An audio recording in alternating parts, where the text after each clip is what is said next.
जब संपूर्ण वैभव होते हुए भी प्रभु श्री राम का मन व्याकुल था, तब गुरु वशिष्ठ के ज्ञान ने उन्हें विषाद से बाहर निकाला। सुनिए बकुल जी की वाणी में। जय श्री राम। तो कल हमने देखा कि उस अप्सरा ने दाशुर ऋषि को अपने पुत्र सौंप के शिक्षा के लिए, फिर वो चली गई और उन ऋषि ने उस बालक को प्रवीण बनाया कार्यों में। आज देखते हैं, आज 11 मई है और आज आगे क्या होता है। सभी का स्वागत है। श्लोक है, जयति गच्छति वल्गति जुम्भते स्फुरति भाति न भाति भासुरः सुत महामहिमा समहीपतिः पतिर्पामिव वातर्याकुलः। अर्थ है, इस प्रकार वह रहता, जीतता, घूमता, बतियाता, पनपता, कभी चमकता और कभी बूझता। मेरे पुत्र इस प्रकार राजा दृश्य संसार में गतिशील रहता। एक कहानी आगे चलती है। वशिष्ठ ने आगे कहा, इसी बीच में उस वृक्ष के ऊपर से जा रहा था और मैंने उस ऋषि को अपने पुत्र को शिक्षा देते हुए सुना। दाशुर ने कहा, मैं इस संसार के संबंध में जो कुछ कहना चाहता हूं उसे एक आख्यान के माध्यम से कहूंगा। खुत्थ नामक एक राजा था।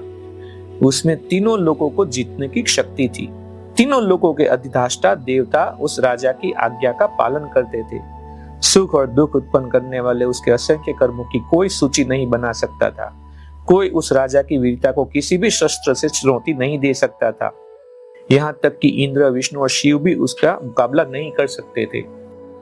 उस राजा के 3 शरीर थे जिन्होंने तीनों लोगों को पूर्णतः आच्छादित कर रखा था। एक उत्तम था, दूसरा साधारण, तीसरा सूक्ष्म। यह राजा आकाश में चला जाता था और वहां अपने को स्थापित कर लेता था। वहां राजा ने एक नगर बसाया था। उसमें क्रीड़ा के लिए आनंद उद्यान, सुंदर पर्वत शिखर और 7 झीलें थी। झीलों में मोती भी थे और लताएं भी। उसमें 2 प्रकाश पुंज थे, जिनमें एक गर्म था, दूसरा ठंडा, और इनका प्रकाश कभी मंद नहीं पड़ता था। उस नगर में राजा ने अनेक प्रकार के प्राणियों की रचना की। कुछ को ऊपर रखा गया, कुछ को मध्य में और कुछ को नीचे। उनमें से कुछ दीर्घजीवी थे और कुछ अल्पजीवी। उनके शरीर पर काले बाल थे।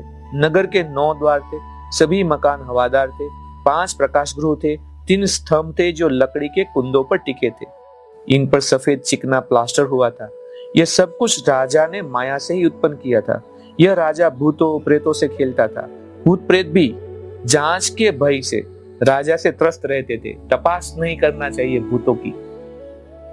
राजा ने भूतों प्रेतों का सर्जन महलों की रक्षा के निमित्त किया था।